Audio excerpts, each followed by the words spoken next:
Firstly, thank you for subscribing to my channel. It's much appreciated. Now, what I want to talk to you about today is, do you need to be an illustrator, as in someone who can actually draw your images and colour your images to be able to make a children's book? No, not necessarily. And I'm going to show you a way of doing it. Now, there's several videos on my YouTube channel here that explains how to remove the backgrounds of images.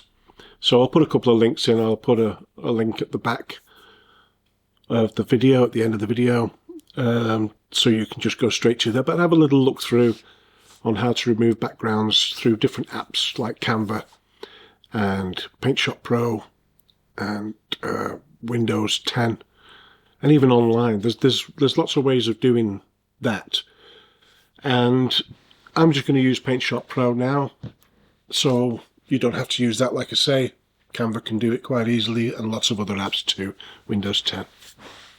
So what I've done is I've downloaded this image. I've used FreePic for this. So what I want to do is I want to put that zebra in here. I want to change it about a bit. I want to move its leg, stick its tail up in the air, maybe move an ear, or have the head facing the other way. I don't know. I want to be able to move different parts of the animal. And it's a bit of a process, but it's worth it, because I could do a whole book, a whole children's book, using just this zebra. Take the zebra, and I'm going to remove the background.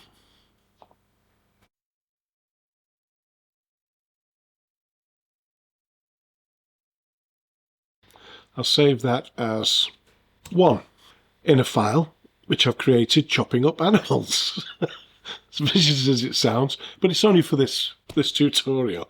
I don't do it for fun. Right, okay, so we'll call that one. That's image one, and I've saved it as a PNG so that the background stays transparent. Now, if I wanted to, I could just open the background image. I could copy the whole zebra and paste as a new selection. There's the first image. I could then add a text box, say here, or just writing in here. So that could be one double page spread, basically, if I would have used maybe a broader image on the back. And each image I find, I could say, oh, okay, that would make a great next part to the story. But anyway, that's just copy and pasting, really. That zebra, I want to now chop up this zebra. So which parts do I want to chop up? I'm going to keep this simple for now, just to give you an idea. So I'm going to cut. It seems barbaric, doesn't it? But I'm going to cut its head off.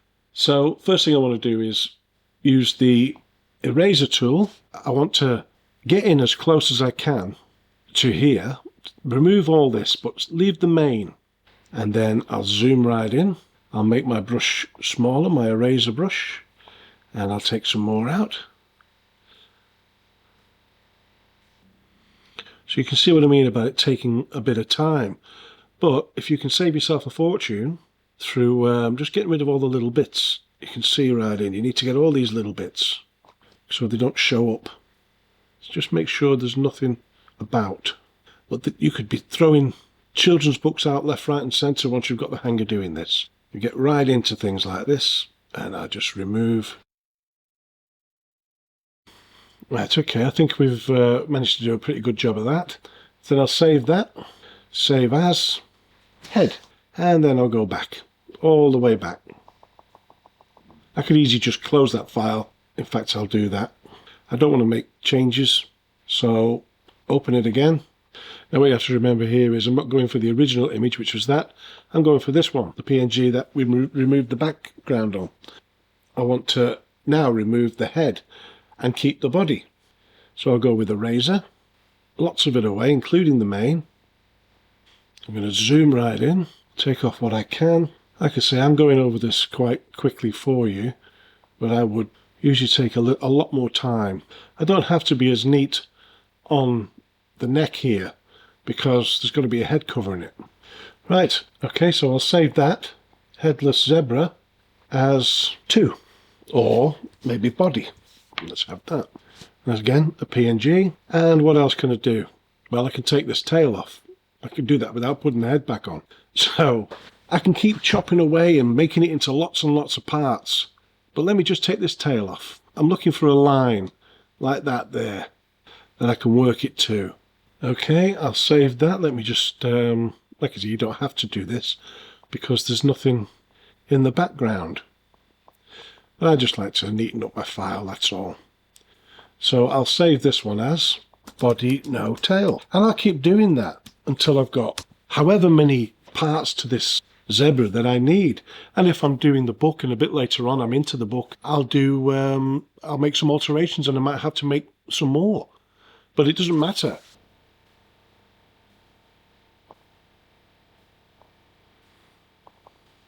Right, okay, now we're going to put it all together. Now we've got all our little bits and pieces, the body with no head, no tail. We've took the tail off and we've kept that separate. So we're going to put it all together on this background. I'm going to copy that onto the back.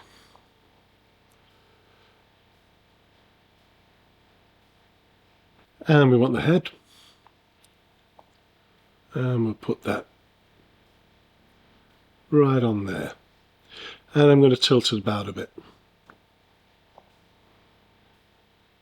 Okay, that looks good, if not a little big. So you get the picture. I've taken part of that zebra apart and put it back together again in a different way. Now we could remove the shading from the eye to start with, and we'd be able to move the eyeball around inside there if we cut that out. It all sounds so vicious, doesn't it? But we get these options the same with the ears. We can move the ears. We can move the nostrils about, the hooves up and down. There's so many things we can do to that image that someone else has created and saving us a fortune. Now you see, I could pay 100 or more just for one image, one double-page spread. So by the time you finish that with 14 on an ordinary book, or 16, that's a lot of money. And you could be saving that yourself in a week. Do the whole book. Get the whole book, all the bits and pieces ready in a week. And then put it all together the week after. Or do it as you're going along. But the money to be saved. And there's nothing wrong with that.